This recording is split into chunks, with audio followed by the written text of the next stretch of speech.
Hello guys, my name is Funtime Foxy. Has been a long while. I'm not gonna tell you guys where I am because I am currently working on a project. No, it's not related to what uh, the heist thing that Mark is doing the heist to, which I'm pretty annoyed of. And I am going to tell you something. I'm gonna tell you like what happened when me and Fray went on vacation to basically, yeah, let's start this off. It was October 12th, 2016, and me and Fray were minding our own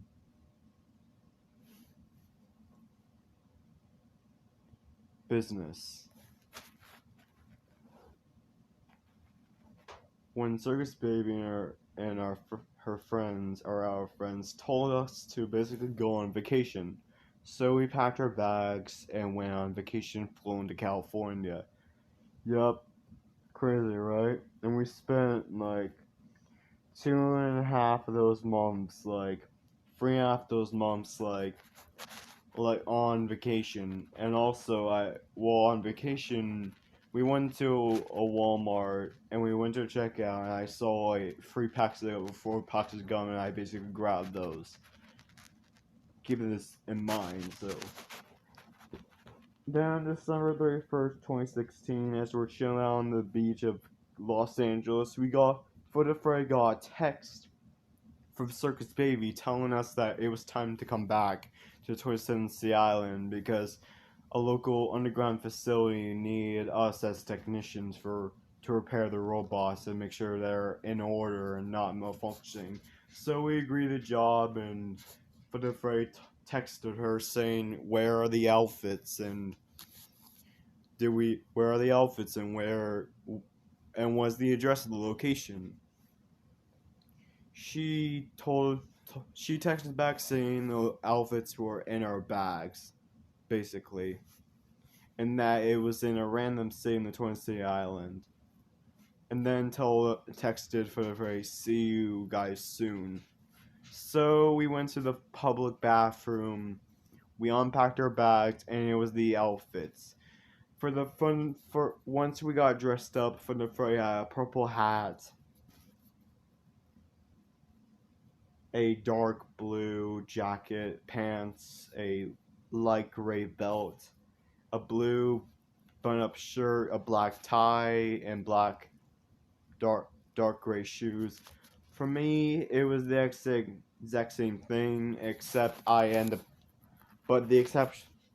addition was that I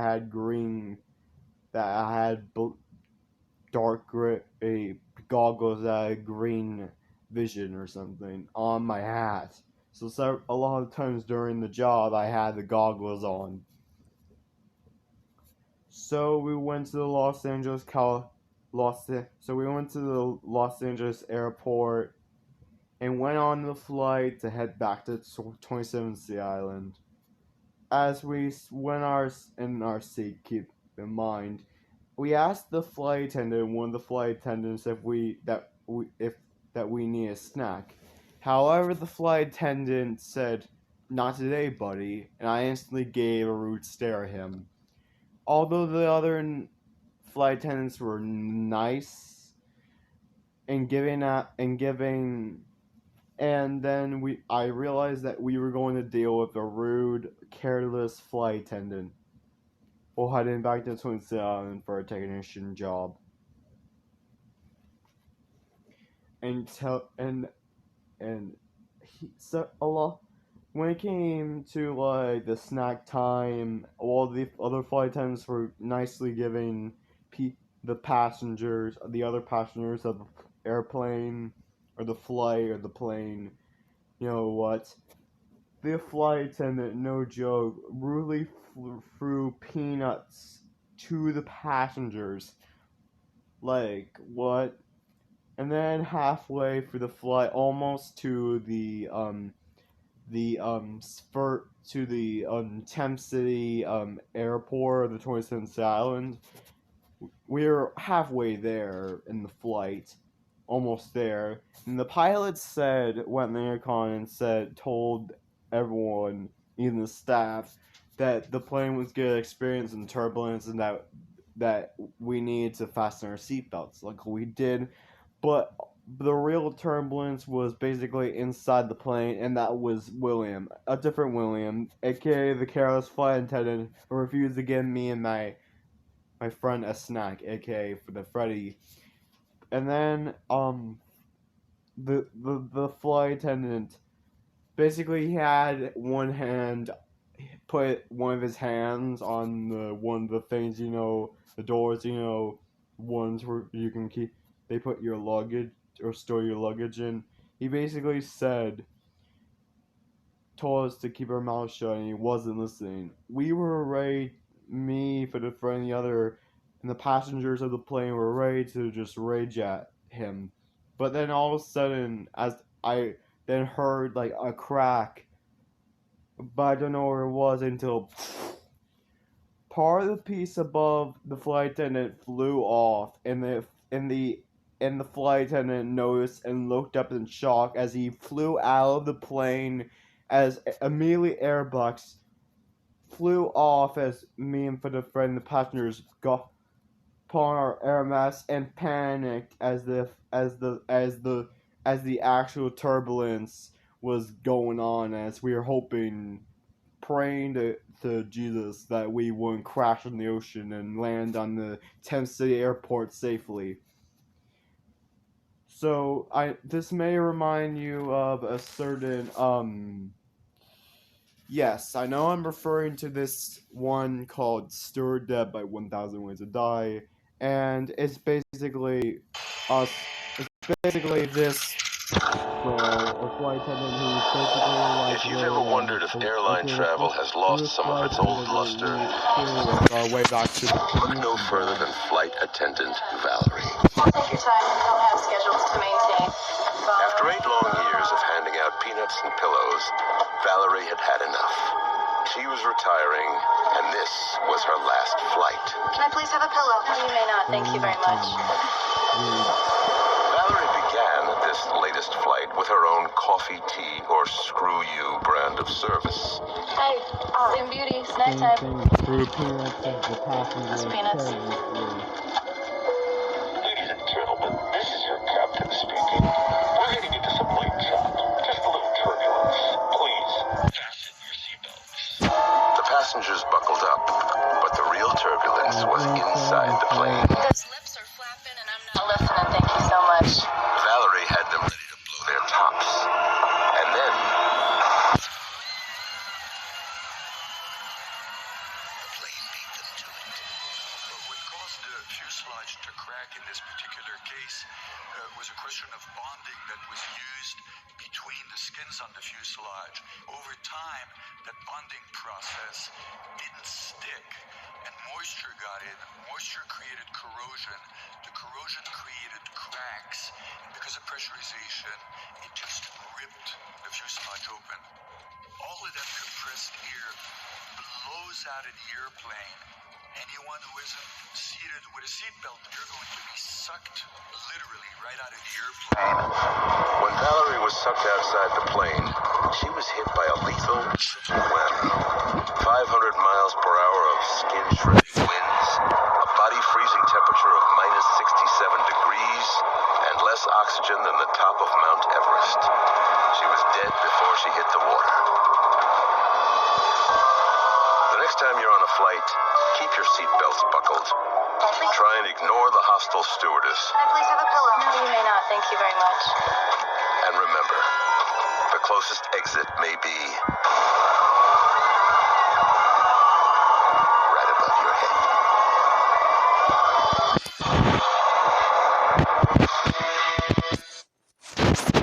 So that the number of deaths was 701. So now I understand. Apparently, there was a bonding piece of the roof, part of the roof that was above the flight attendant, and it didn't stick well. So moisture got in, and over time it started to crack. And then when it blew off, it basically like sent William out of the plane, and he ended up flying 30,000 feet into the Pacific Ocean, and then he died of hypothermia before the very cold, chilling waters of the Pacific could await him. So, so when the piece of the roof blew off, and the attendant basically got flew out of the open piece, I basically like was shocked by this. Luckily, we landed safely in the Tennessee airport, and we went to the 19th city, and we had to find something to sleep so we can stay awake during our job at night. Luckily, we went to the Atkins family house, and we asked if we could sleep there, and they accepted. We woke up, went to the location, and when we arrived there, it strangely looked familiar, we could, but both of us couldn't put our fingers on our tip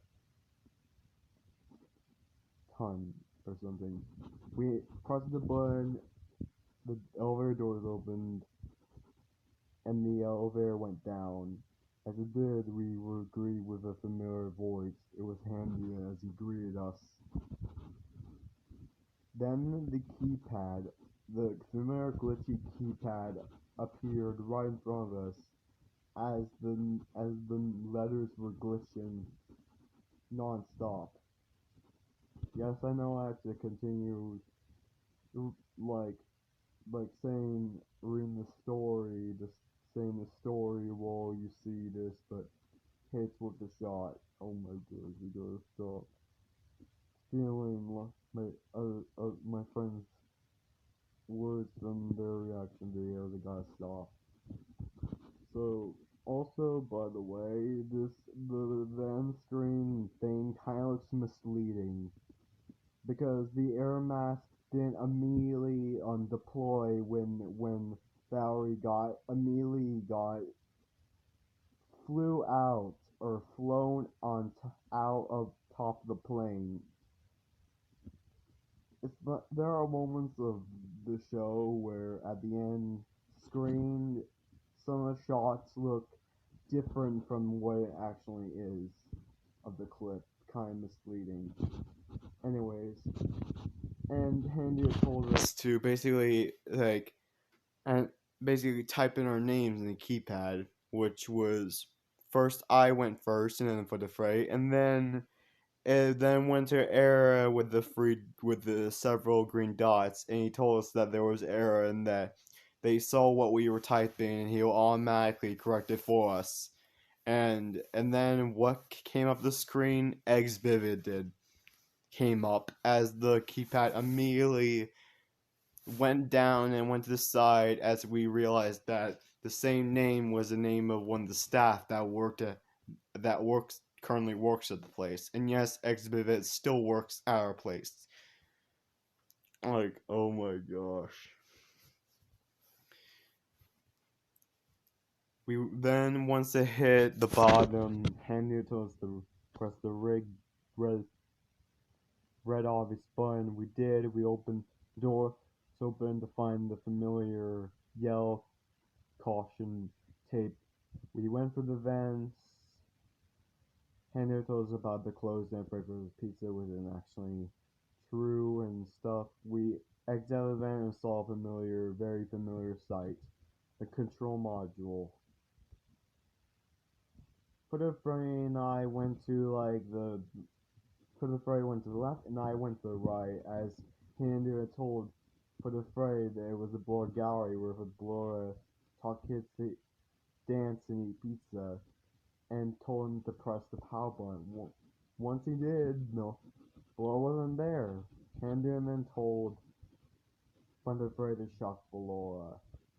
Despite Freddy's distraughtness, he pressed the power button. He pressed the electrocute button, or the zap button, the zap button that had the lightning bolt symbol on it, and we immediately heard and saw a flash zap coming from the lower gallery.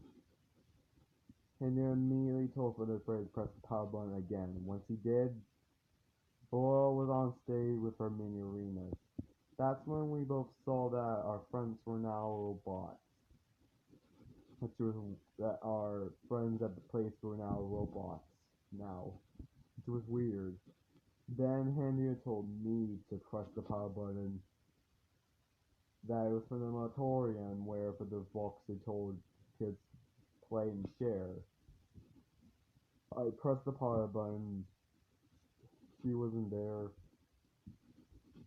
For the Candia told me to press the zap button. Despite my distractfulness too, I pressed the zap button, and the zap happened. I pressed the power button. She wasn't there again. Candia told me to press the zap button again. I did. Press the power button. She was there performing. Then an event opened, and we crawled through it. Then, as we heard a familiar voice. Motion trigger circus gallery vent. As we saw, it was the female computer girl. If you don't know who she is, she's basically like, she's basically kind of like, she's basically a reminder, you know. She's kind of like the kid in class who reminds the teacher of homework, and you just want to rage out at them, but all you do is just like stare at them in anger and disgust.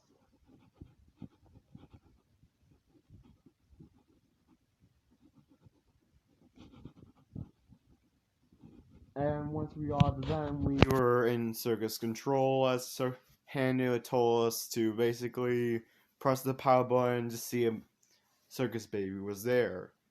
I pressed the power button and she wasn't there. So he then told me to press the zap button or the red button, and I did. A zap happened or was heard and seen. Hania told me to press the power button again. I did. No one was there on the stage. On the a little bit visible stage amongst the darkness and pipes. Hania told me to press the zap button again. I did. She wasn't there. I pressed the power button. She wasn't there. And then he told us that we did a great job, and then told us to come back here tomorrow. As we were crawling back for the vent, we heard a loud stomping noise for the vent, and we immediately got stalled and crawled back for the vent, and we heard motion trigger circus gallery vent, and we finally exited out of the vent towards the control module, then crawled through the rest of the vents to the elevator. Went back in the elevator, pressed the button, and it rolls us back up to the surface. And finally, the elevator doors opened, and we got out. We went to the Adams family house, sat on the couch, and we turned on the TV, and the mole and the rest of the episode played, the first episode. It was basically it's basically wherever you finish the night shift, you come back home and you watch a show where a vampire dad and his wife argue.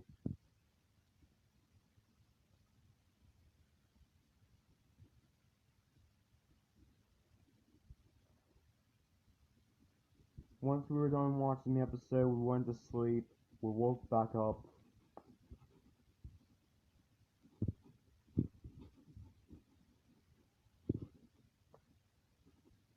Went to the place, pressed the elevator door button. The elevator door is open. The elevator door is closed once we enter inside of it. The elevator rose down. Then Handia greeted us again. Then once they hand the pad, the glitchy pad keypad appeared again. He told us to basically like replace his voice with someone else's. We basically typed in like somewhere around like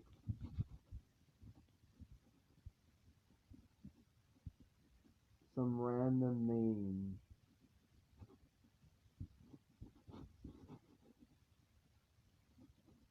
Now I don't want to see any like dream related comments, please. And yes, for speaking of like dream, um, recently Tommy visited Dream in prison, claiming it'll be his last.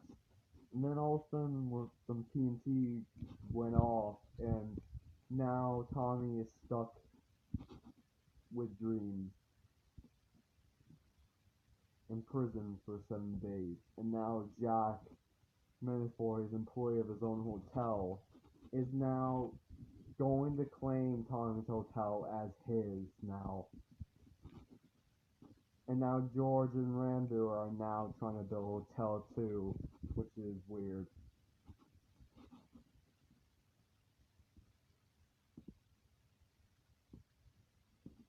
And then automatically went to the error screen. Handy told us that he saw what we were typing and automatically corrected it for us.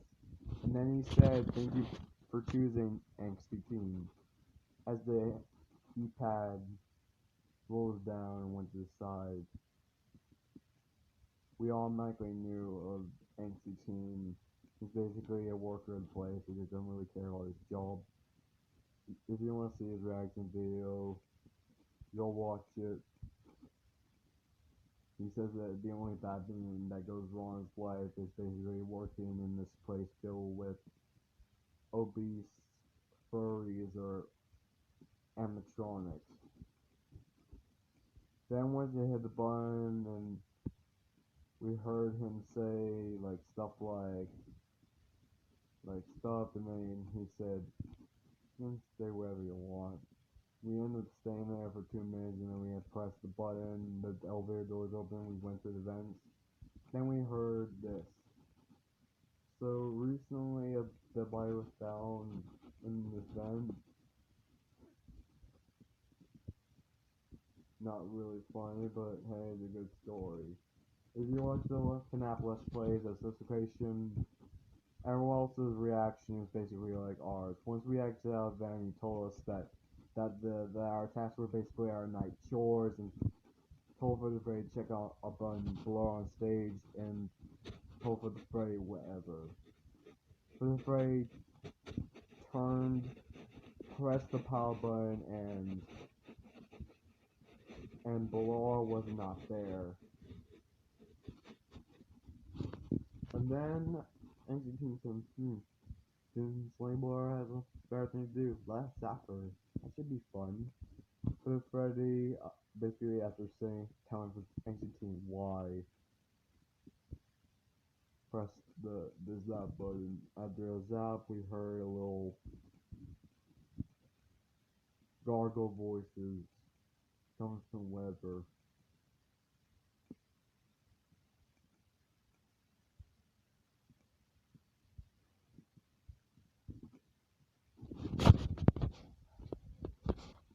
Okay, guys, I'm back.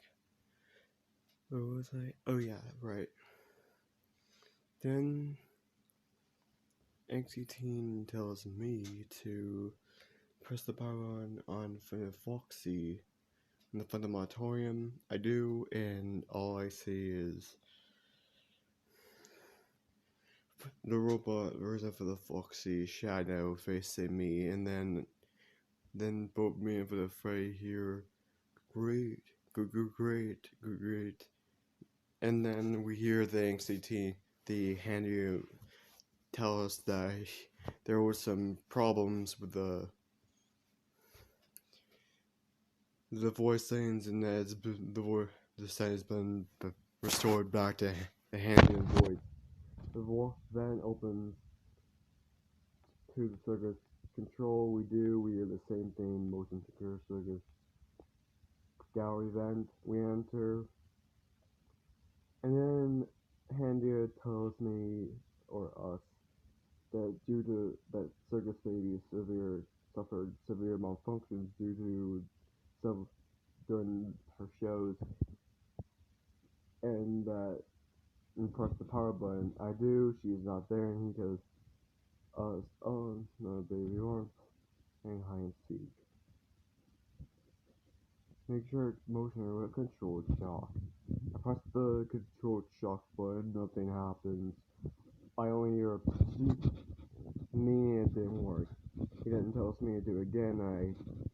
I do, and I hear it again, and then all of a sudden, both me and the Freddy hear the female computer AI voice say, "Motion trigger technicians control." If you go to the FNAF specification wiki and go to female computer voice, you'll see what I'm talking about. And then Hanya tells us that that they're having problems trying to motivate baby, and that the Hanya want to restart the system of the entire place, or aka turn it off.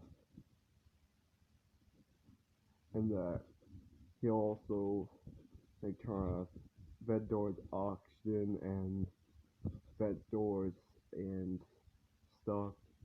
And then he says commencing system restart. The entire place goes lights out, and me and the Bray are afraid of it. Anyone have like a fear of the dark, don't watch this video. Then we hear like someone crawling through the vents almost towards us as we hear the female computer voice tell us like motion trigger entry vent, Torrent maintenance vent open, BlueberryKnight maintenance vent open. And then we hear Circus Baby's voice. If you don't know, Circus Baby is played by Helen Masters. And Handy is played by Andy Field. If it wasn't for him, the Exotic Brothers name would have been famous. And then she tells us that we needed to go into the underneath desk as that someone made, and it worked for them, and that she recommends that to be in there, and that the animatronics will lose interest. We go on the desk, we close the door, and we continue hearing what sounds like someone like crawling through the vents. And then we hear "Hello in there," which is a familiar voice because it was the Baby Raps, only it was now the robotic versions. As they had a little conversation saying they're just the same people. Then we hear knock knock as we continued seeing them poke their eyes through the holes. Then we hear a loud tapping sound, and then we see the door start to be forcefully opened as we try to forcefully close it. Luckily, we did successfully, as the big rabbits were like, "Yo, the door, they try opening the door to attack us. We do the same thing, close it, and it works." Then they have a little conversation. They tell themselves that she is coming, that they have to leave. They crawl back through the vent to wherever they went to. Then the circus stadium tells us that when Hanya comes back online, he will basically tell us that Hanya couldn't restart the system automatically, and that we'll have to restart the system ourselves and go back to the control module. And it tells us that if we go slow, if we go fast, we'll basically die. But if we go slow and stay still, we'll basically live. will basically fine. The handler comes back on and he says the same thing that Circus Baby told us. And we go for the vent, and then Hannah tells us that we had to go through the blow gallery to get to the breaker room to restart the power of the entire place ourselves, and that he will deactivate himself in order to not create a auditory disturbance, keep in mind. And then he deactivates himself as the blower gallery vent opens. We go through the vent, and then we basically are like on the floor crawling, as we are basically have flashlights to guide us through the darkness. And every single time we hear the music get louder, we basically stop. And then halfway, as we see the door get more and more visible, all of a sudden hand you it, then yells through into his mic and into the intercom. It seems like you're taking a hard time. Please proceed as quickly and quietly as possible. Despite just frightened by this, I basically just like stand up and do this at the canvas, the BIRD. Then Hanyu then responds by saying, "Don't do that ever again." And then I realize that ain't the AI Hanyu, it's the Hanyu that we have in our place. Then we go through a couple more steps, and then we start to see the robot blower like spinning across us. And then we do like the same cycle, stop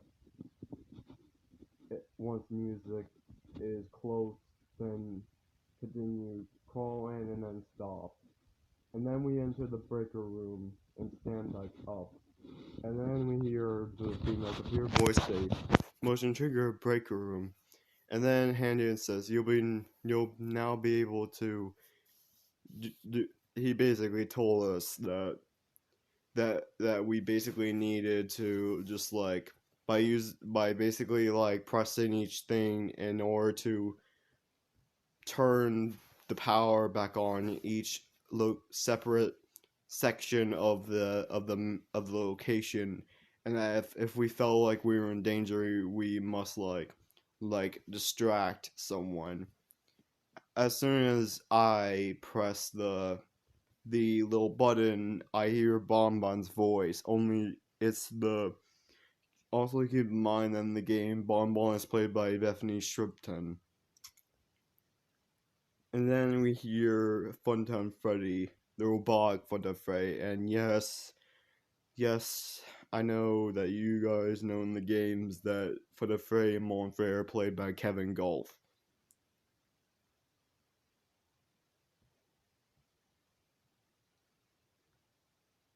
Who was also in my the Falcon Claw University. You know, near the finale. You know, the finale.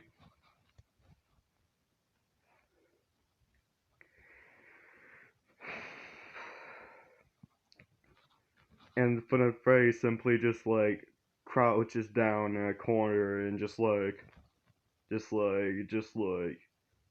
basically nope. Just leaving it all to me to restart all the power. I rise the monitor up and I see the same thing you see in the game. And as I basically like press the top, and then I just lowered the monitor, pressed the Bonbon voice, and let me tell you, it was just like 10 minutes of that, like try not to get jump scared by robotic Funtime Freddy. Pressing restart in one section of the location, pressing the raising the Mar down, press distract him for the Freddy, and it was just like then when I finally got the finally turned on the final section of the location, and they told us that we did a great job and that we had to go back for the blower gallery and that he'll see us tomorrow.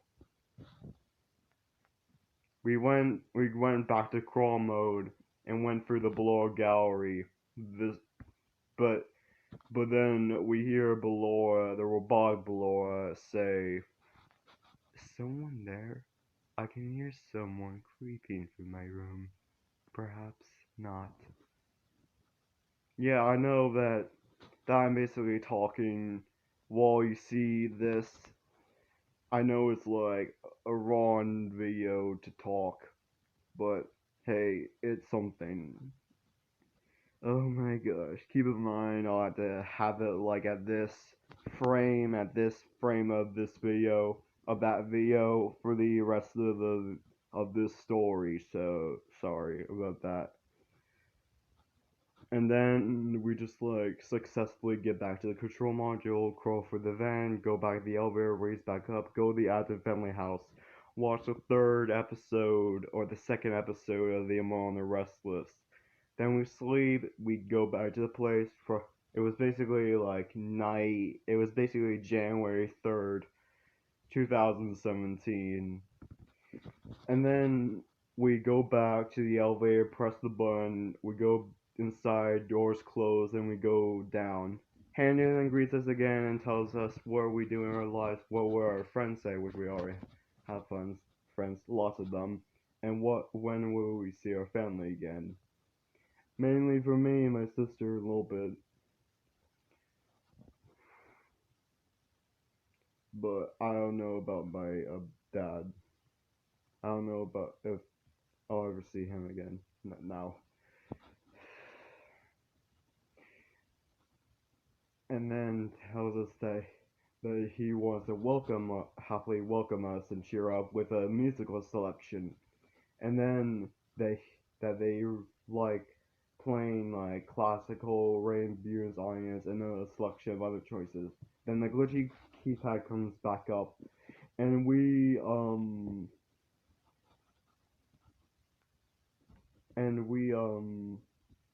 he tells us that we must like type in the first few letters of the music selection that we would prefer. And of course, we basically type in "join us for a bite" because it's like why not? And before we were about to press the automatically goes to the arrow thing with and then he tells us that it seems like that the keypad is having problems again, technical issues, and that he saw what we were typing and he automatically corrected for us. And he's saying like, "Thank you for choosing casual bongos." As soon as the keypad lowers, we then hear that familiar the bongos play in the intercom, and it was basically casual bongos. That's like an actual girl in her place. She likes playing the the bongos. That's the instrument on the elevator. It's like her main job of the place. It's like her main job of the place.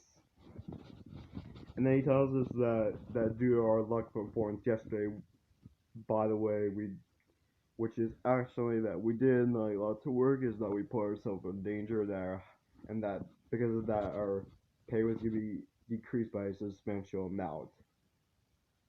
And then the doors close as soon as we hit the bottom. We Then we go for the vent, and then he tells us that we had to basically repair the robot Funtime Freddy. He then tells Freddy to press the power button, and as soon as he does, both us, so robotic Ballora in parts and the robotic mini arena is carrying her parts. And then Hand Unit just says, "Great, it seems like everything is going fine in the Fundamatorium." And keep in mind, if you see Hand Unit's two videos, which he hasn't made a single reaction video in a long while.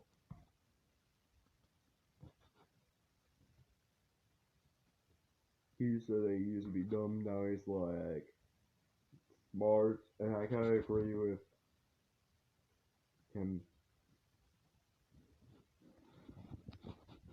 And then I press the power button, and for the robot with the Foxy isn't even there. And he says the same thing. Gray seems like everything is going fine for the Matorium. And then he says the following words: "There will be no need to check on David tonight. I can't risk you enter but you must like go through the fun auditorium to get to the parts and service. And then and we were like, nope, and go through the circus gallery vent. And then it seemed like the circus control was still out of power. Was still out of power. We go behind the van, close the door, and we get treated to Circus Baby telling us the story of how she basically almost murdered Elizabeth Afton. She's doing great now. And I and she in Circus Baby was also giving a code to us. As I basically pull out a hand you a keypad style of a pen out of my one of the pocket of my pants and wrote it down on a sheet of paper. And also the area where you basically click the button, the pen or the click the pen. There's like a little box that says exotic butters. And keep in mind, exotic butters is like the famous girl in our place, and she likes giving exotic bars to everyone even entered because as we all know that in the gotcha FNAF in the Atom Family videos, enter is usually one who likes exotic butters. Oh, and I recommend subscribing to James the Gotcha Alf.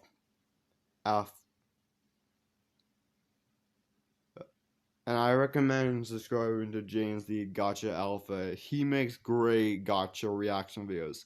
Most of them are FNAF reaction videos. Most of them are FNAF. But a couple of them are like from other things like SpongeBob. I think there was only one. I think, yeah. And then after she finished her story, we open the van, go to the event, and we go into Funtime Auditorium. Then I automatically pull a huge flash beacon out I guess my one of the pockets of my jacket.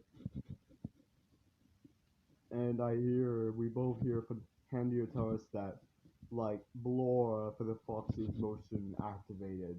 And that is a reason to keep the room dark, as to not accidentally activate her. And and tells us to not bump into anything. And then he says, proceed into parts of service. Multiple times when I flash the beacon, for the Foxy robot for the Foxy ends up Naruto running past us, shocking us both.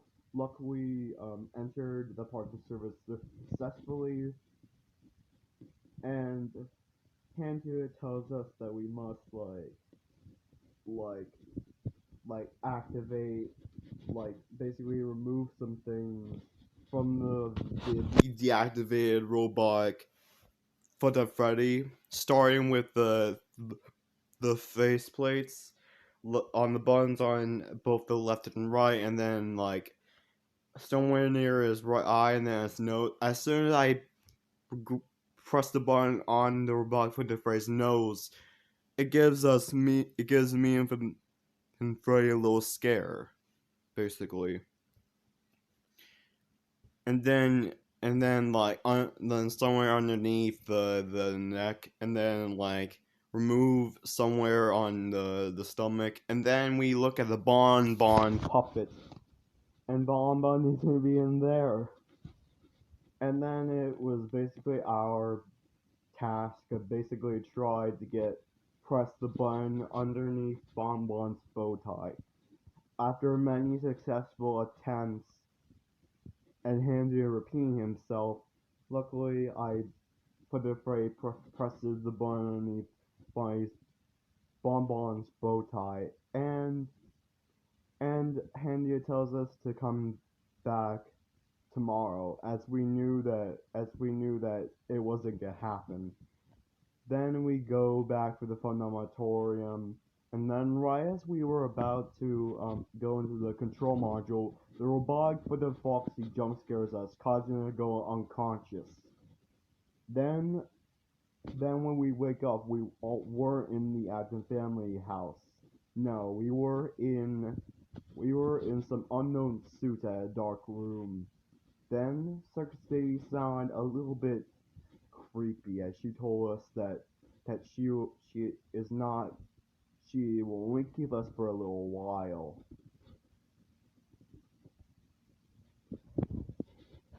And then we hear some technicians as she tells us to be quiet, and we hear some technicians, I guess, like, but before she does, she tells us that we are in some suits that came from our old pizzeria. And the suits are like fit one person each time, but just barely, and she doesn't want the spring locks to go off, and that she doesn't want us to cause them to go too loose. Then me and Friday realized that we were in some spring lock suits, and if we ever like moved a lot, game over for us. Then it would have been game over for us. Then she tells us to be quiet, and we hear some technicians enter parking service, and place robotic Valora on the conveyor belt, and basically talk about how the animatronics can't go a day without malfunctioning. And then they just leave. And then we hear a loud conveyor belt, and then we see Ballora go past us, and then stops, like right to the left of at my left vision. Then Circus Baby then tells us that Ballora never learns, but she does, and then tells us that she's great at pretending, and then tells us were we like pretending to be something, but we were really the other, and that would have been cool if we then tells us, you are in the scooper room. Do you know why they call it the scooper? Because, dummy, this is the room where we have the scooper. I think it should be obvious. And then tells us would have been cool if we were a pint of ice cream. And then she goes, the little good knowing is that I know how to pretend.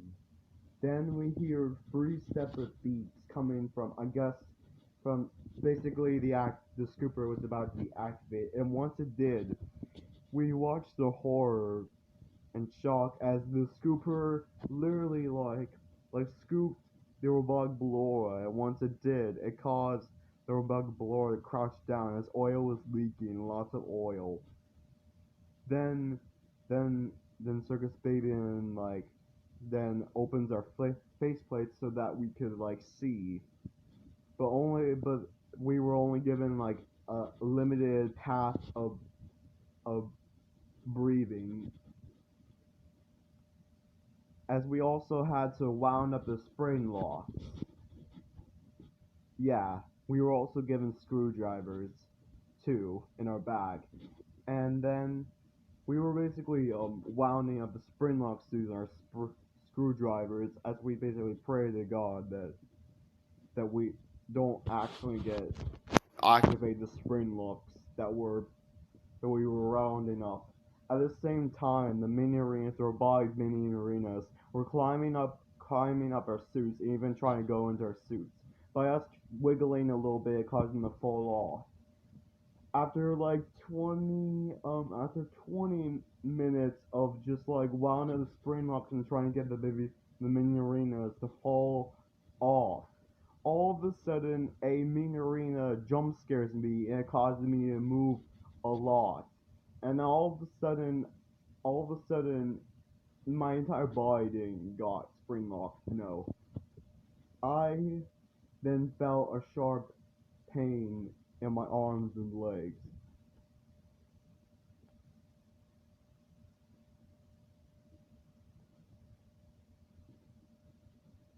As I started as I felt like lots of blood flowing, as I was in shock. And then Funtime Freddy was now like praying to God that he wouldn't end up like me as we continue wound up the spring locks. With Funtime Freddy being afraid and me just like being suffering in pain. Once the night was finally over, once it hit 6 a.m., Funtime Freddy luckily got his suit off, but then started taking mine off. Once he did, he saw, like, luckily the spring locks that I got in my arms and legs were removed by him, and like, he saw wounds on my arms in, like, several places, and blood staining my shirt, and my pants too. My sleeves and my pants too. Then we went out of the place and went back home, as the Atom family was shocked by what happened to me. Luckily, we watched another episode of them on the Restless, and then we slept, and it was January 4th. Well, and then we went back. Then it was January 5th, the day of who? Oh my gosh. And this night was a night which, aside from Scooper, was something that you guys are about to believe. So we go back to the elevator, go down, and as I'm like trying to cover the pain that I was suffering, and Handy then greets us again, saying that it was the last day of our first week, and that the cost was gonna go into our paycheck, and that our paycheck was, and that our 1 week bonus was in the exchange of a delightful gift basket, which would be coming out of our next paycheck, and that they had like a collection of fruits, nuts, vegetables, and the ever popular cash basket. They all we and then told as the and then the keypad, then the glitchy keypad then rose back up, and then he told us, enter the first few letters of the gift basket you would like to have or prefer. And then we had like a lot of like things in our mind, like the candy basket, but the one thing that came to our minds was the FNAF basket full of merch and even the FNAF plushies and the FNAF McFarlane sets that, well, so far of the sets, yeah. Then, as we are about to press the T button, it automatically went to the error screen as he told us, it seems like we're having troubles with the keypad. I see what you're trying to type, and I'll automatically correct it for you. Thank you for selecting Exotic Butters. And then I immediately pull out the pen out of my pants, and then the keypad rolls down, and oh my gosh. And then he tells us that the technicians that we heard last night were still there, and then told us to question why they're there and tell them to go home.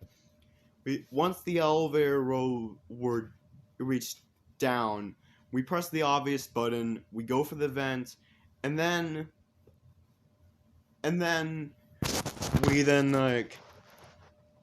he tells us to basically press but we don't hear anything as Funtime Freddy presses the Handy tells Funtime Freddy to press the power button to check it below was on a stage. He does, and much to me and Funtime Freddy's dismay, we saw the first technician up on the roof being CO'd, as we were horrified. And then we heard Handy say, "Great, it seems like everything is going fine in the Funauditorium." And I record this, remind you, and I'm not allowed to show you the clip because because it's basically in my gallery in my tablet. Then I go to the Funauditorium, and he tells me to basically press the power button and see if the Foxy was on her stage. And then I pressed the button, and the second technician was also like the first technician, Seoid up in the roof, and he said, Henry says the same thing, like, great, it seems like everything is going fine in the Funauditorium, and then says, tonight you'll be doing much maintenance work. And then the Funauditorium vent opens, and then then I pull out the note of the code written on it, and I press the code on the keypad on the below the speaker, the intercom, in the the one next to the fan, the large fan in the middle, or the back of the of the control module. Once I press enter, we then go to the first, the little like thingy, that the mannequin head thingy that doesn't make any noise. I press it, and I hear, is that the Bunny 7? And then the door then opens, and we go through it. We basically went through a long tunnel that was like somehow underneath the ocean or something. And then once we came out of it after an hour and a half crawling through that long tunnel, we ended up in Henry Stickman's house for some reason in Oregon, USA. We basically, from that long tunnel, we went from the Pacific, the 27th Sea Island, to Oregon, USA. And we saw Henry and Charles like instantly go to turn around to see us in his and I hear them have a conversation like, who are these guys in in my house? I don't know, maybe. And then Henry Stickmin then says, what are you guys doing in my house? And then we go out of it, and then tell him, who are you? And then Henry Stickmin introduces himself, and then Charles does too. Then we introduce ourselves too, and tells us what we were doing, and then we just after a little bit of 2 minutes, like just having a good time with Henry Stickmin and Charles, we then go back through the very, very long tunnel. It also took us like an hour and a half, so I probably expected it to be like 2:30, basically 2:30 or something, basically 1:30 maybe at the most, or probably 1:31 at the most.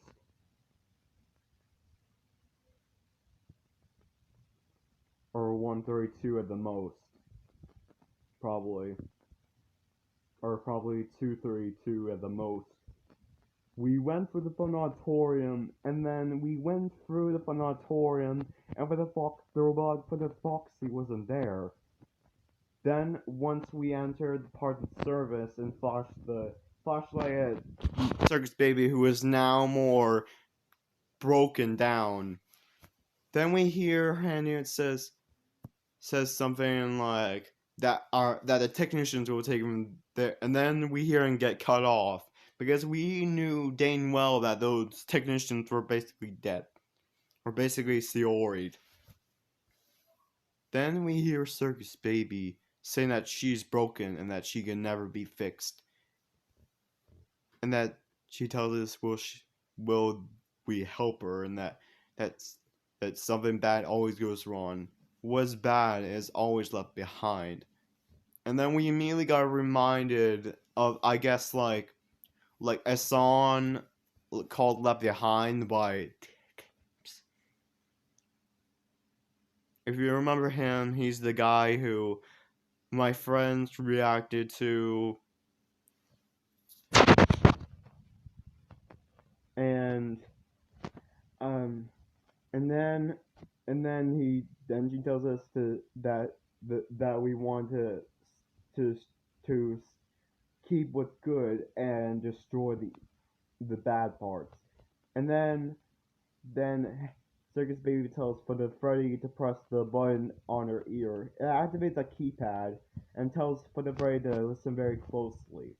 And each number she said, he pressed it correctly in order of the keypad, luckily, and then a hatch opened and it revealed two very long gray belts that in the middle had like a little blue how large watch that said what day is it, what year it was, and what time it was.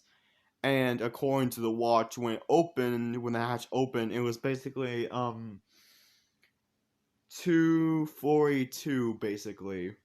242 basically.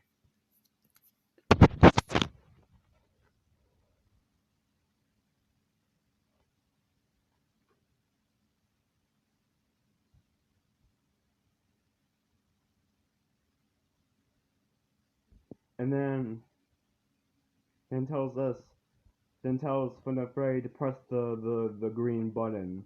Once it did, it sent Green Circus Baby, the robotic one, to the scuba room. Then we realized that all of our Funtime friends except for Funafray were turned into robots. And for him a separate robot version, so then we hear Circus Baby then tells us to go to the Funautorium and go to the scooping room. Or the scuba room, whatever. And tells us that Ballora is no longer herself and won't back turn to her stage. And then we go back and we don't this time I don't press the and then this time I don't flash the beacon because I already know because you guys know that if you flash the beacon on night 5 when you go back for the Funautorium, you'll get jump scared by Ennard or Laura. And then Circus Baby gave us directions, basically. Gave us directions. And told us several times to stop. And then as soon as we were in front of the scooping room,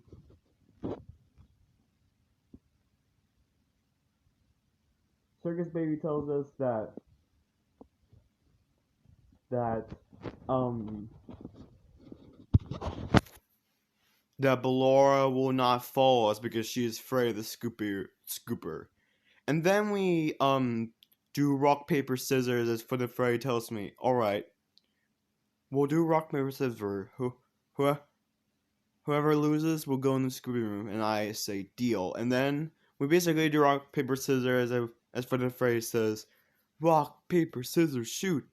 And then for the fairy end up having scissors and I end up having paper.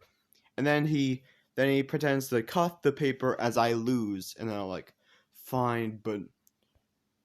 And then Freddy tells me that he'll keep control and make sure that no one else goes in. And then I go in the scooping room and close the door while Freddy keeps guard.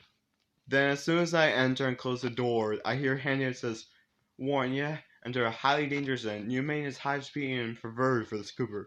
Entering this side of the room is strictly behind the main and the personnel. And then I hear him get cut off. And then I hear Circus Baby, somehow her ghostly voice, as her say, you are in the scooping room now. For the Foxy has already been here today. And then as soon as I hear her say that, I rush to the window, and I see, much to my horror, and through the window, I see for the Fray crouched down. What looked like 6 stab wounds in his chest, keep in mind. And all of them were bleeding, he was dead. And I was convinced that he was dead the entire time, and that I was hallucinating of him. I turned back as I then heard, Ballora has already been here today. And then I go back to spot, which is directly in the direction of the scooper, and I hear something that wasn't in the game, which was Lopit has already been here today. As I go into tears, knowing that my sister was dead, and I then continue hearing Enner has, Yendo has already been here today. Baby Vab was already here today. Minarina was already been here today. Baby Vab has already been here today. Circus Baby has already been here today. I've been out before, but they always put me back. They always put me back inside. I don't have nowhere to hide here. I have nowhere to go if I look like this. But even if I look like you, then I could hide. If I look like you, I would have somewhere to run. And I pretended to be your friend. I killed your friend. Now,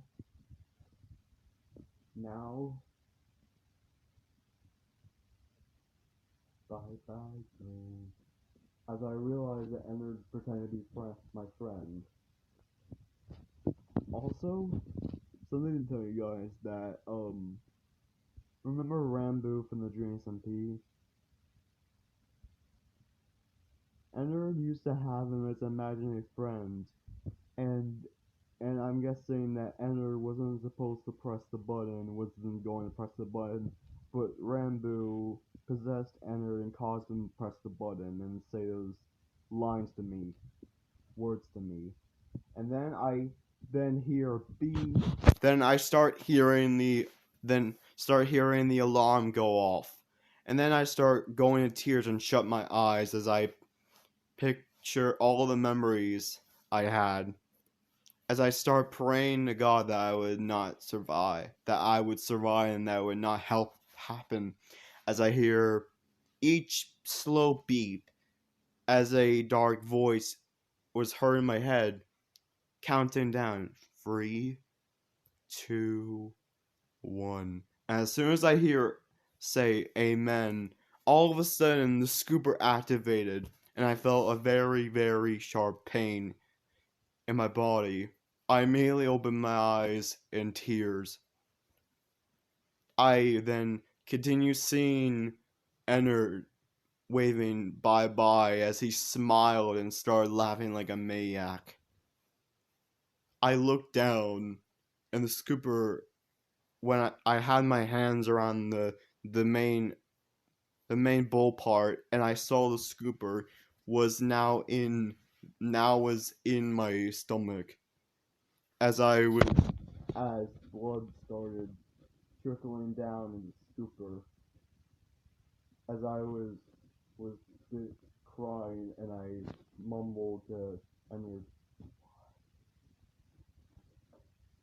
And then as soon as I let go of my hand, as soon as I let go, the scooper then goes back to its position. I started seeing my IMESCIES and start falling off. As then then I basically used my hands to cover the wound. As I then fell to my knees and cried so much and teared up so much. And then I just crouch down next to the door in the same position that for the fray was, as I continued covering the large wound in my stomach as blood was flowing down. As I basically said, this was basically my last word.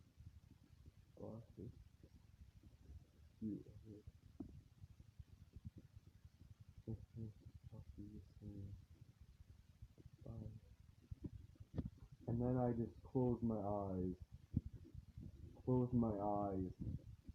and died. But what happened next was something that I didn't realize. I then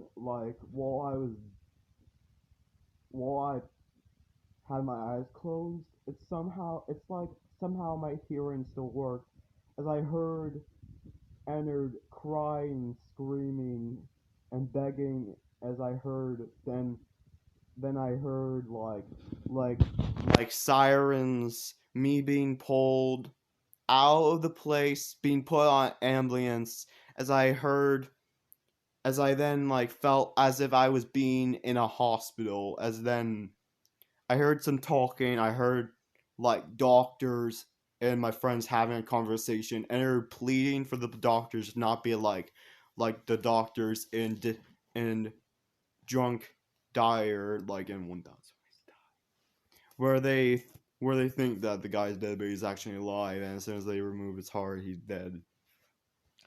And then I felt like I was in an AR room as I just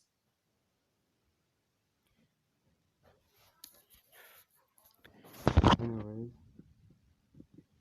I literally felt as if I was in an AR room, like lots of surgeons. I felt like heard like lots of surgeons talking, and I felt like as if they were performing some kind of surgery on me. And then after like an hour of being of felt like I'm being bandaged up, being taken out of the AR room,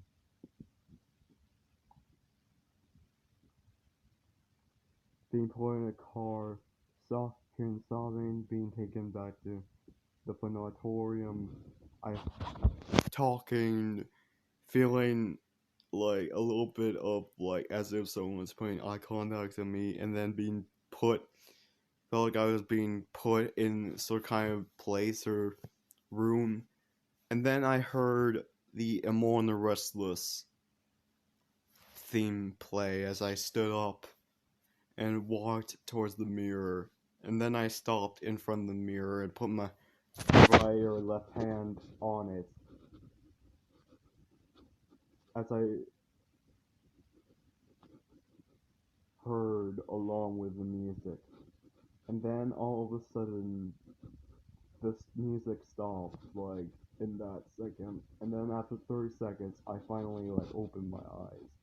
And then immediately as I do, I am instantly shocked as I saw, like, what looked like candles being lit. The bathroom looked like it was dimly lit. I saw my reflection. I saw my reflection in the mirror.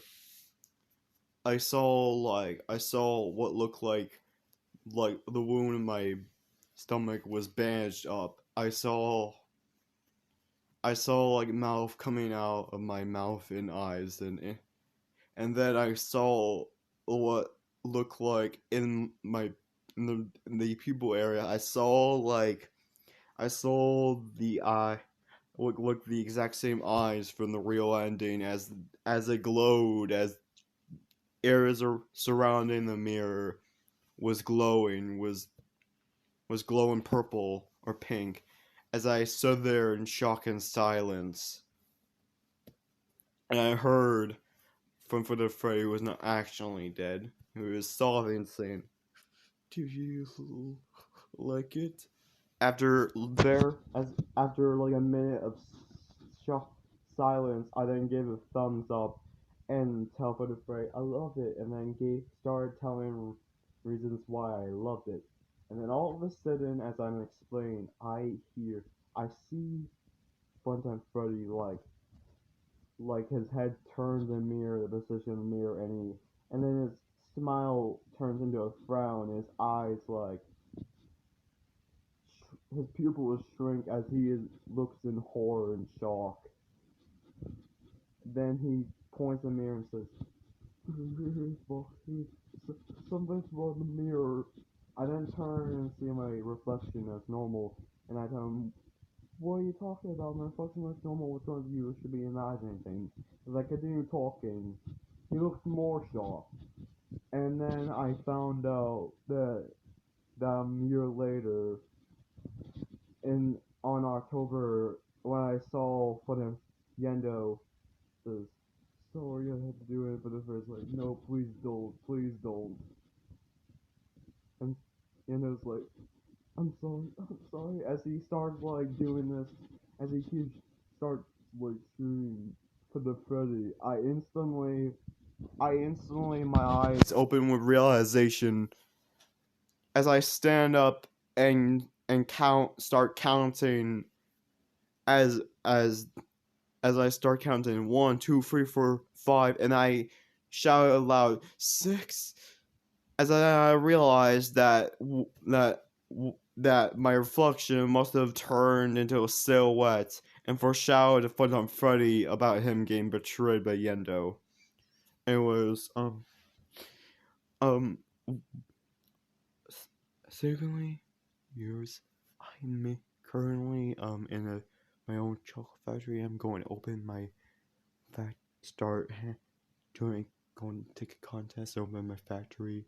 I'm gonna go and take a contest like at on April 1st, and then I'll open my factory to file my friends on March 8th, and then just like today, I basically inflated in, into this size right now through like drinking 2 tubes of blueberry juice and like lots of containers, and now I'm like at this size, which means that my belly is like near basically over my boots, and my arms are like huge, and my legs are like real, like the size of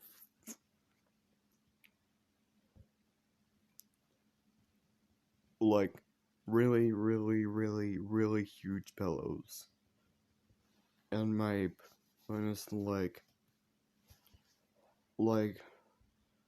squirting lots, like a little bit squirting juice right now. So yeah, I also want to do a little bit of reacting. So what was the first video I want to see? Um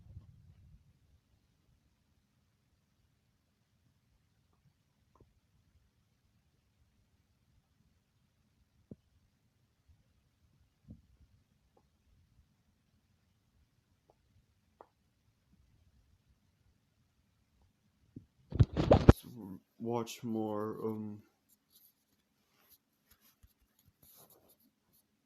Willy Wonka.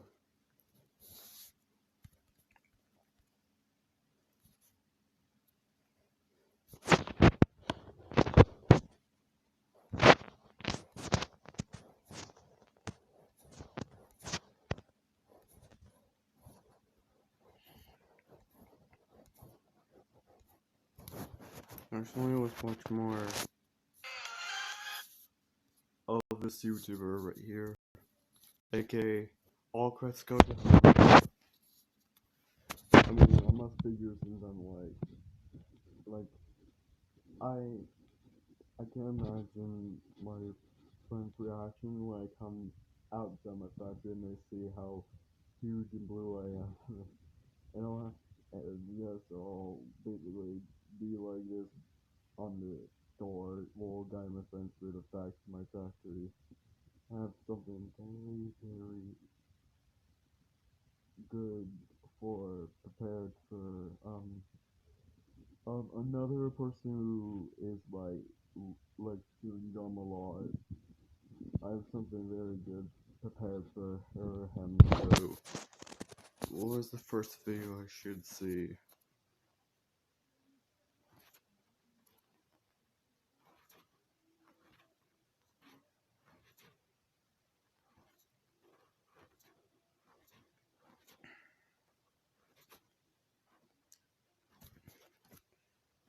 Hmm.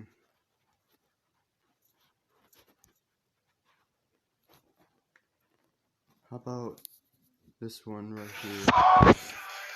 Oh yeah, this.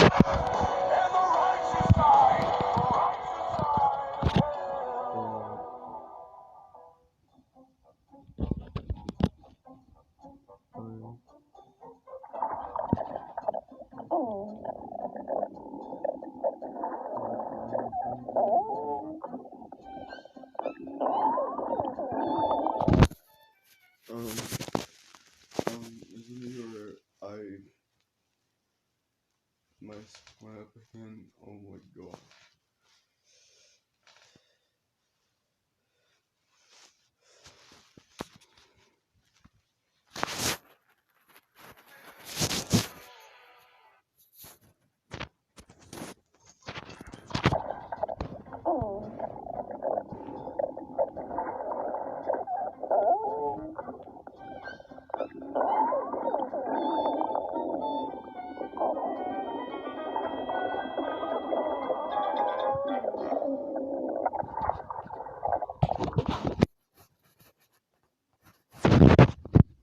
Oh, this one still. That was weird. But now my belly is like, like,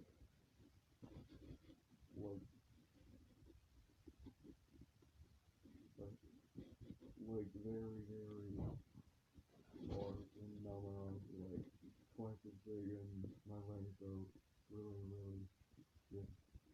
And now my bone is like a little bit much bigger than it's like that was weird. That was weird. I'm gonna rewatch Game Theory's video. Game Theory's video. Game Theory.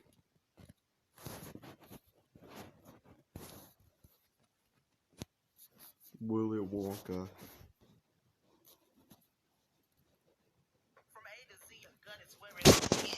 Oh, I'm done with these ads right now. I'm done with these ads. Is this the main part of this channel? Ads right now? Anyways, I'm gonna rewatch this. In this form. Warning, this episode of Film Theory is not safe for work. You thought I meant it was naked people or violence or No. No. I mean, today we're talking about Willy Wonka and his chocolate factory. And no, when I say chocolate factory, that's not meant to be some kind of weird That's not what you Get think, your minds out of the people. gutter, people. Wow, I can't believe that. I'm now like a factory owner now. Wow. And yes, so I have everything safely prepared. Theory, your golden ticket to a ruined childhood. Today's video is really personal for me because we're talking about one of my all-time favorite childhood Wonka films, and the Chocolate Factory. Sure, as a kid, I thought Wonka's factory was the most fanciful, When I fantastic first, place to visit ever. I mean, there are mushrooms before, where you can scoop out in my whipped past cream and self, eat when I anything first in a watched the building. film, Knock it down was some of the candies from awesome. that tree. Nom, nom, nom. But now that I'm an adult and have people who work for me, I see it as the horrendously unsafe sweatshop that it is. So unsafe, in fact, that it would be literally illegal to produce a single bar And of yes, chocolate out of there. So get ready to also melt have down a those series childhood of my dreams own and send kind them of down the chocolate chocolatey bars, river of really disappointment. selling. Because not only does Mr. William Wonka have one of the most illegal So, factories on the entire planet, but what's worse, I can prove to you that he actually knows it. There's no earthly way oh, of knowing. oh, I have everything planned.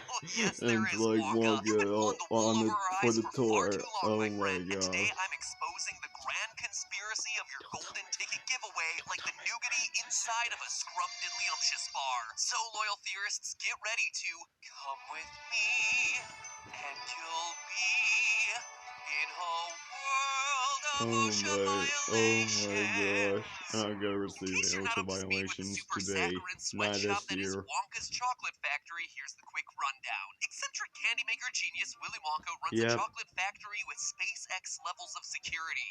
Nobody ever goes in. Nobody ever comes out.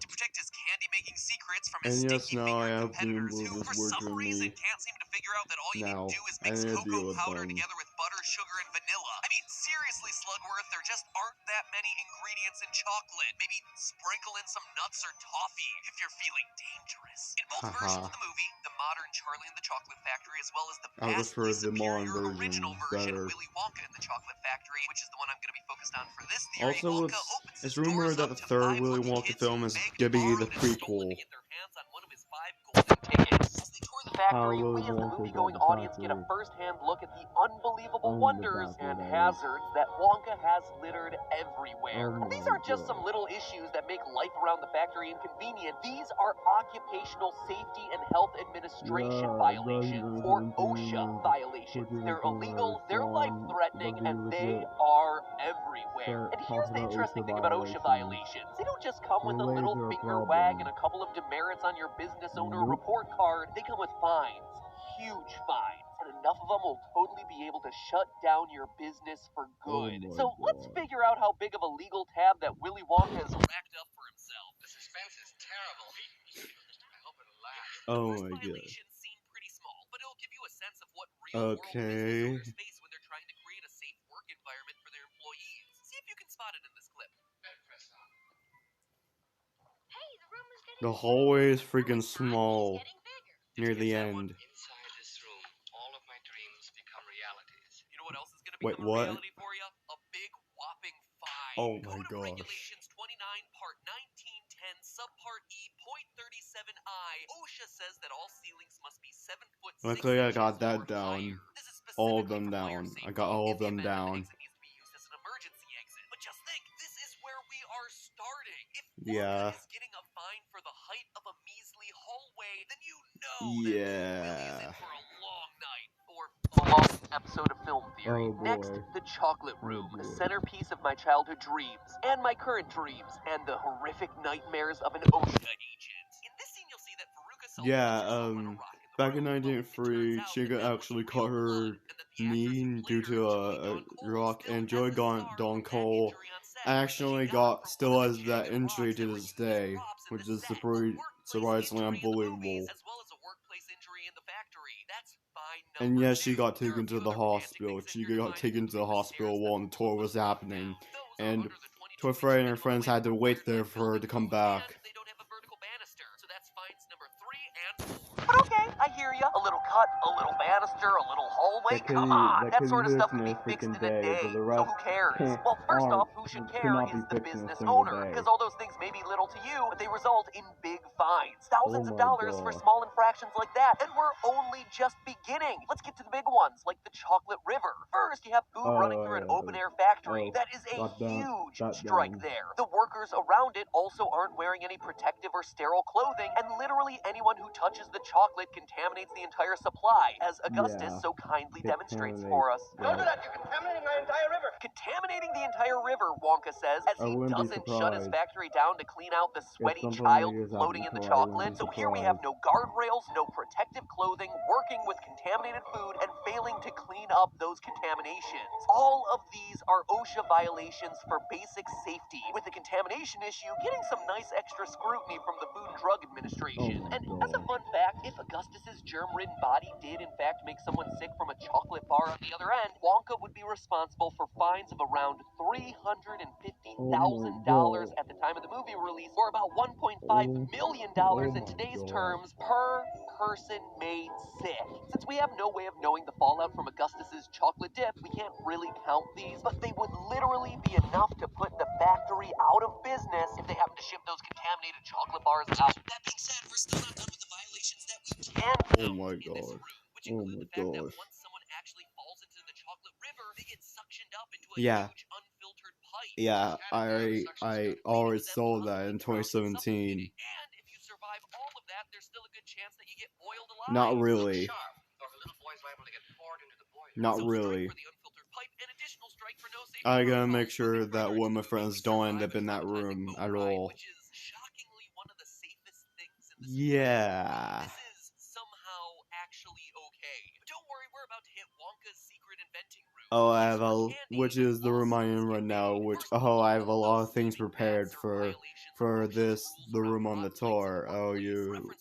wait. 10.261 subpoint K11, quote, all exposed steam and hot water pipes within 7 feet of the floor shall be covered with an insulating material. Don't worry, I already got And that you down guessed it, fixed. each batter pipe counts as a separate So no violation. anyone coming here let's see today. here. We have 8 of those. Oh, and no guardrails again. You think God, you're slick, Willy? guardrails, Just there you laziness. go. Oh, and there are live bees in this Nope, room. not So, doing yeah, that. that counts Not too. And that. last up, there Not also seems doing to be a that. complete lack of safety equipment anywhere, unless of course you count the Oompa Loompa fabric Yeah, right. Shouldn't you be wearing rubber gloves?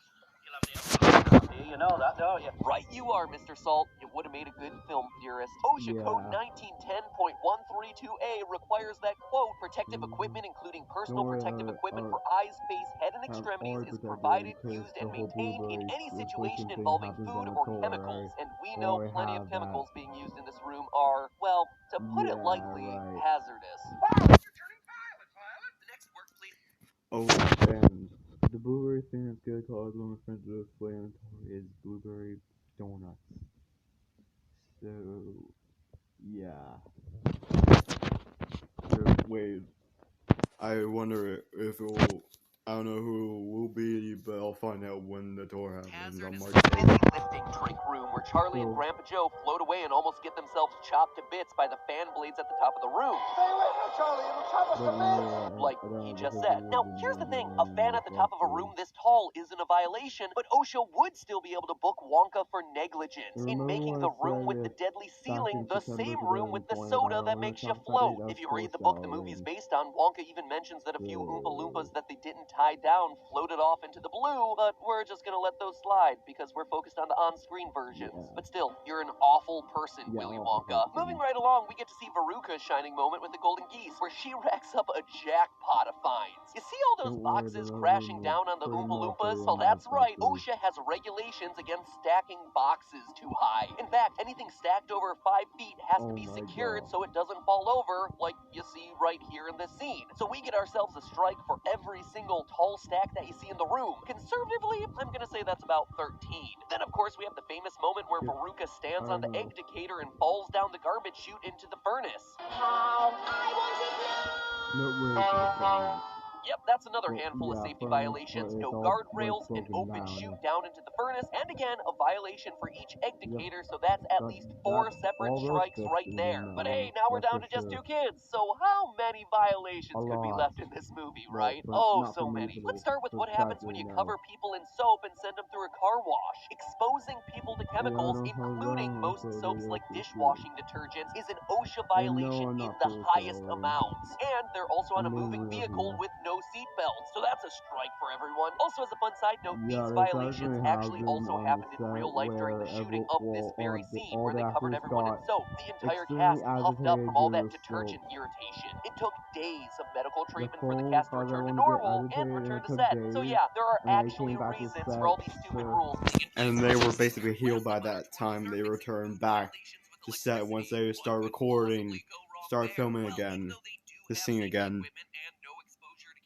Unfortunately, Wonka's still getting himself an infraction for violating the occupational exposure to hazardous chemicals in laboratory I don't get that though, but that will be fixed soon. It'll be basically fixed. Which specifically covers labs where this Well, never mind, I do got that fixed already. Massive ray gun with no safety protocol in place? That's a strike. And seriously, Wonka, guard rails. Guard rails are gonna go a long way here. So are we done with this death trap yet? Almost. Nope. Even though our tour of the factory ends, we get one more bonus strike thrown in for good measure with our visit to the Great Glass Elevator. I'm not gonna give everyone second chances on Which the has nothing to tour. stop it from Yeah, crashing when I do straight tour, I'm through not the gonna glass give roof of the everyone second factory. chances. But this roof is made of I'll glass, basically it'll let them shatter mess into up the 1,000 factory. pieces. But we'll be cut to ribbons. So let's just slap on an extra violation, So or basically, 3, for everyone in that elevator. And with that, our grand total comes to 60 OSHA violations. And that's just what you can see in the movie. 60 is very second chances. So it's basically to a fair English job who won't give any, that didn't get anyone second chances, and will be, it's basically Freddie and me that will give everyone second chances. How much are those fines gonna cost? Well, according to OSHA, Like lots and lots of dollars, lots and lots of dollars. And yes, I know that back in 2005 when I told Freddie how that would be insane if he made a chocolate factory, and he was like, yeah, it would be insane. I didn't know that a second. He instantly thought of building a chocolate factory, his own. So it took way more than 2.5 months to make that huge factory.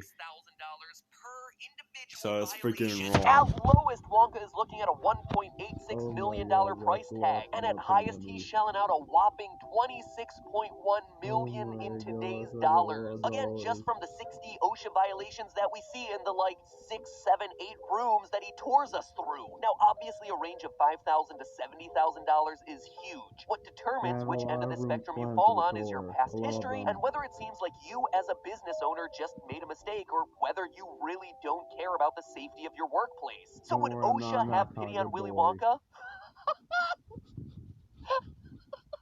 The short answer is definitely not. They factor in things like the seriousness of the violation, which in our case includes violations like child-sized pipes to a boiler room in the furnace, as well as exposing children and workers to chemicals that turn them into blueberries. Also, a small business is likely to get off the hook much easier than a multinational chocolate mega factory. So Wonka has no case to plead here because he ships to literally every continent. We see it in the golden ticket coverage. And when it comes to showing a good faith effort to keep things safe, well, let's just say that Wonka has a bad track record there too. He's not even good at pretending. Stop, don't come back. Help. Please. In conclusion, Mr. Wonka, we film theorist OSHA investigators find you guilty on every count. And let's face it, probably dozens more that we don't see in your 90-minute movie. You, sir, are looking squarely in the 90-minute movie. Well, wait, I guess way more than that, I guess. I don't know. And if you all watching at home right now think that's bad, I'm not even done. You see, the thing about safety inspectors is that they don't just show up once. Nope, that is incorrect. You're also given an order to fix whatever issues the inspector discovered. When the inspector returns, if they find that you still haven't fixed the problem, You get fined again. And then the cycle repeats repeatedly, and you suffer way, way much more than you bargained for. So 4.2 million inflation-adjusted dollars isn't just a one-time fee, it's how much Mr. Wonka would be paying per day for as long as all those issues go unfixed. That's Don't worry, I got all that fixed already, so... Oh my gosh, I'm pretty sure in today's turns it will be much... Oh my gosh. Hershey's current revenues are about $7.421 billion per year, which would put Willy Wonka's factory in complete bankruptcy in a matter of months. But, and here's the biggest Haha, I get it. friends, this is no surprise. Haha, I get it. Wonka. No, in fact, he knows about these violations better than anyone. You see, the Occupational Safety and Health Act, the legislation that created OSHA in the first place, was passed in 1970. It took effect in 1971. The same year that the movie took place and was filmed in, and filmed at. With the establishment of OSHA laws in 1970, Willy Wonka realized pretty fast that his factory wasn't long for this world, given the way he runs it and how dangerous it is to everyone inside. So Wonka's decision to open his factory to 5 lucky children, a decision that seems to come out of nowhere in the movie, You sure? isn't actually motivated. I'm not gonna open the factory unexpectedly, just like a golden ticket contest, and that'll be it. Offload this dumpster fire of a business onto one poor, vulnerable, unsuspecting child before Wonka himself is hit with all these fines. I had to find a child. Charlie, who comes out of destitution and thinks he's hit the lottery with his golden ticket, believes he's inheriting Wonka's fortune. But the truth is that he's actually inheriting Willy Wonka's massive legal trouble and billions of dollars of debt. He's Oh not the my most pure gosh. heart or the nicest or whatever. He's just the biggest chump and the child in the most desperate situation that Wonka can prey on to escape OSHA and a lifetime of corporate debt. But hey, that's just a theory. Very. Yeah, there you go.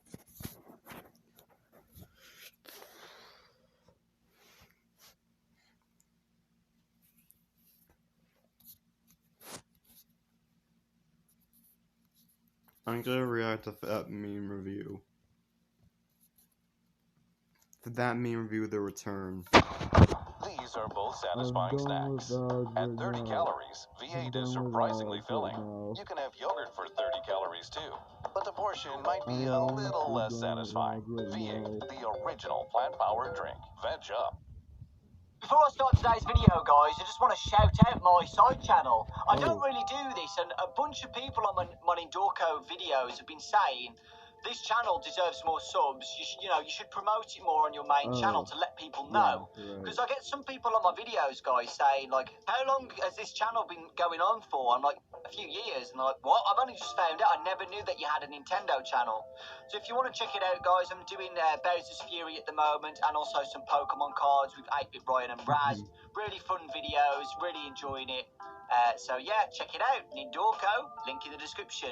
Oh no, it's the Fall Guys!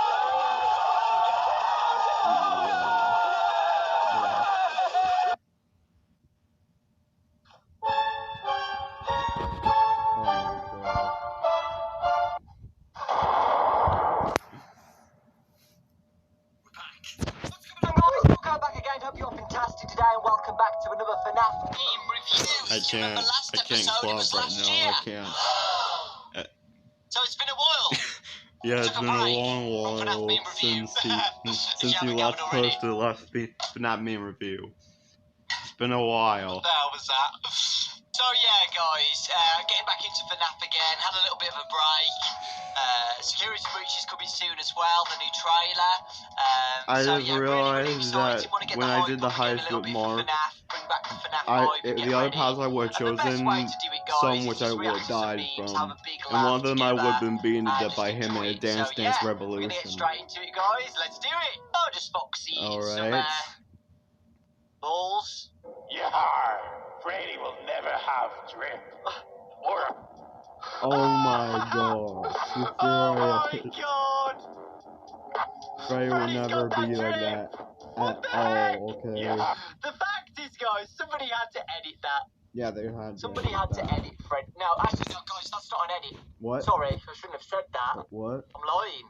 That is a real life photo of Freddy. Oh my god. Because he does have that drip. He's got a Supreme shirt on, a North Face jacket. Yeah. Hold on. Oh my. Among Us. Among Us. I am here, Mabel. Oh, you that's stink. so cute. I already know what this is going to be. I know what This is the meme that's going it's gonna be around. the live Weekend exit. on the Super Bowl It's gonna be live in live like a exit maze. And I was going to make a meme of him being in the FNAF 6 vents. So I'm pretty sure this is this. Yeah. What? oh my. Oh, it's I Henry! don't Never know. mind. I was I actually going to don't pretend to be know. like William Afton being trapped in the gonna vents. But they've done it as Henry with the mic. Connection terminated. That's good.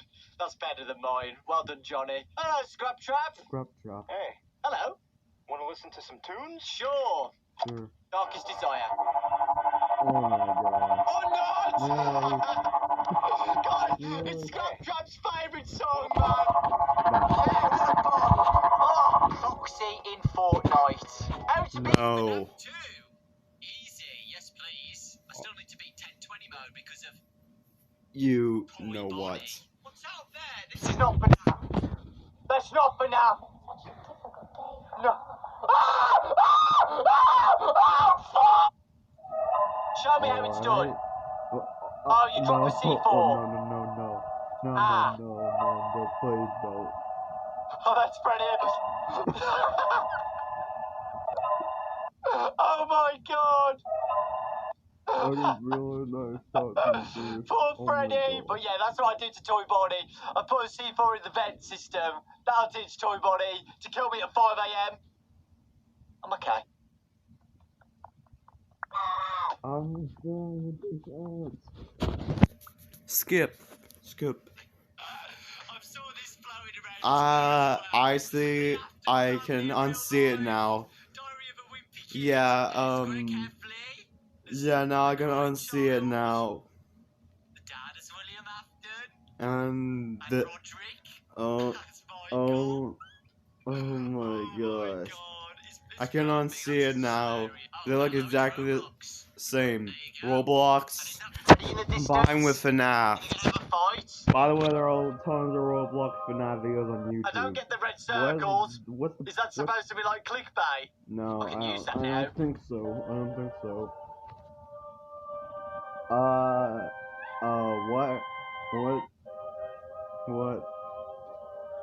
What the frick is witness?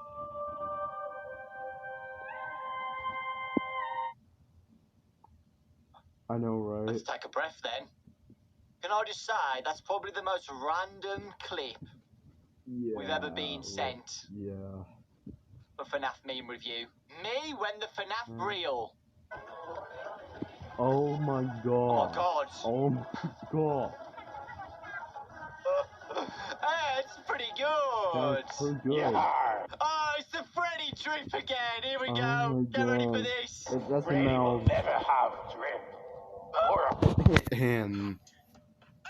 Oh my gosh. Freddy will never be dripped. Now will be permanent, okay? Oh, he's got a Supreme jacket. I feel like FNAF is becoming more and more CGI.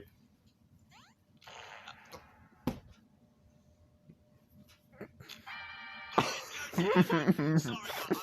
I know I'm a boomer now. I know I'm getting can't. old. I still find fart jokes funny. I'm sorry. Dude, stop watching that and close the door. Freddy's coming! Yeah, really dare go Oh my to a god. house like that. So, Oh, you're good. supposed to be Tom's best friend that he wants to shut up about. Fetch! Fetch! You're supposed to be Tom's best friend that he wants to shut up Oh about. my god. Behind Fetch, guys, there is a dog there. Fetch Hello, is the Scott. dog. How are you doing? Okay. Okay, I Thanks for should that. known. See what I mean? Are See you what I mean? kidding right now? You're kidding right now. Oh my god. The following message is transmitted at the request of the United States Department of Civil Defense. This is exactly what I mean, guys. It's so random. Yeah, it's Somebody random thought, to me. hold on. Okay, I'm going to use Scott's face and make him mimic the nuclear bomb warning thing. Is that the nuclear bomb warning? I'm not from America. I don't know. Oh, hello, Mangle. Hello? I love this game. Oh, we'll be right back. Be right back. That turn was so sudden. Look at that. What the heck is that? Is FNAF that magazine, real? Freddy's? Is that real? Is that even legal? Is that real? Oh. Me? Why am I in this magazine? What are they saying about me? What the heck? Why am I number 32? 32? Why am I number 32 for, guys? Oh no. What does that mean? What does that mean, guys? Why am I'm a number 32? Is that when I die? Is that my day? My age of death? Oh, memento mori. Louis honest, I remember this watching them delete the channel.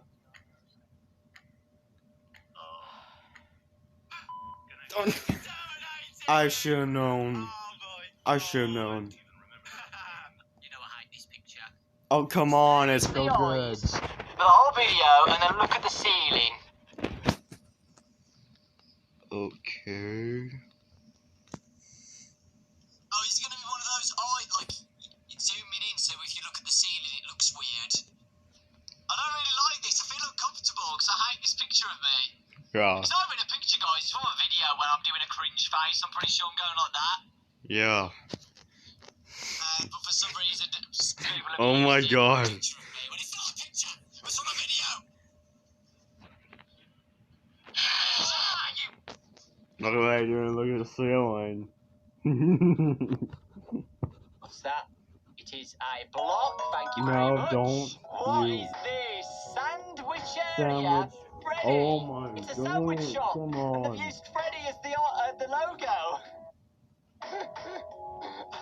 They do actually have an arcade. That looks like an arcade Oh my machine God. there. So I guess it's valid. They just need the Ow. animatronic, and then it's good to go. What the frick? Should known. Of course. Buff Helpy. It was Buff Helpy all along, guys. I know he's tall and thin there right now, Oh my but god. over time, he sets up a gym in this room, starts getting buff, and that's the origins of Buff Helpy now, apparently. I'm still wanting to do a review on Willy's Wonderland. I want to make it good, though, instead of just, talking on camera. I want to do some editing and stuff, so I'm just thinking about that at the moment. But yeah, What clip is please, this lady from the film. We got 5 dead kids because of you. 5 of you. Oh, God. Is this Let's real? join and Is play this chess. real? Don't Is care this if I make a real? mess. Well done. Hello, Freddy. Yeah. Okay. Grew up poor pillow. I've seen a bunch of memes on this. It's part of Perks give you the deals on Groundhog all the Day products that make commercial. you want to wiggle. Hey! You weren't expecting me to show up early. I ordered a Freddy!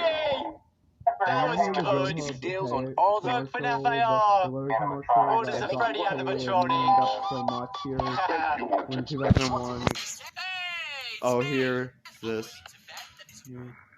What the? What the?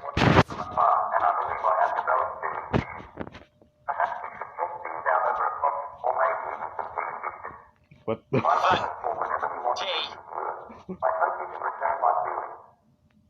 Friends? Oh, we're friends! Oh, Me and Glitch Trap best friends forever, baby. Let's go. I love you too, Glitch Trap. oh. Stop it! Ah, what are you watching? You looking I'm kind of not sus, bro. sus. Exactly. Oh wait, Who I get made it. this? The meme. Who made like Buff LP? You stop doing this. I did not release my Dawko model for things like this. You stop right now. You don't want to be like this. Thank you, Mark. Disgusting. Thank you, Mark. Awful in every way. If I could kill it, I would. Yeah, me too. I would. I'm like, What is this? what is the going on here? frick? What the frick? What the frick Greg, what are you doing? is? There's all the fast What just a the bunch frick of is chaos, happening? man. Okay, guys, I'm gonna call that today's episode. Really good one this time. I'm glad that I took a break from it because I really enjoyed this episode. Hope you guys did too. Thank you so much for watching. Just remember, it's all just a joke and a bit of fun. Yeah, so don't take it too seriously. I really appreciate it. Lots of love, and I'll do one soon. I'll probably do one next month around the security breach trailer to get things hyped up. I'll probably do another security breach special or something. So yeah, thanks guys. I appreciate it. Lots of love, and I'll see you all next time. Okay. I'm gonna watch more of of this guy.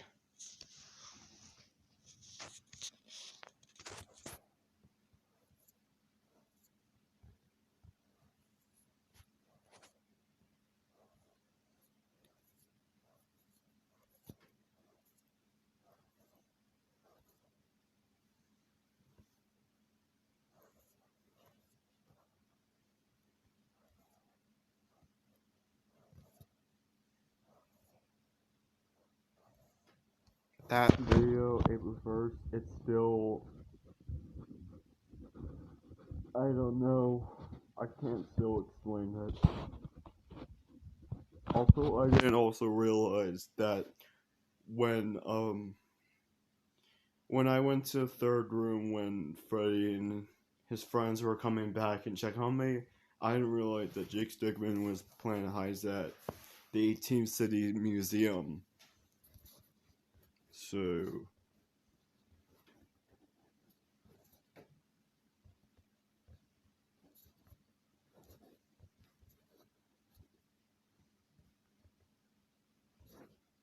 which video should I pick right now?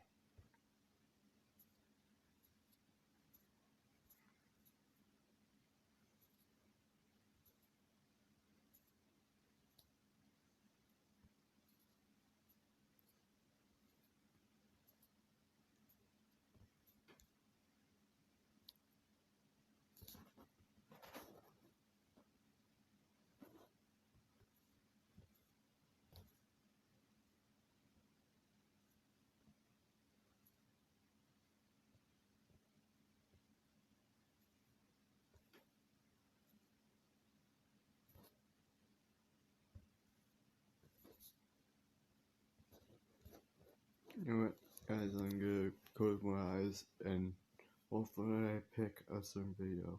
Right. I'm gonna count to 1. 10, 9, 8, 7, 6, 5, 4,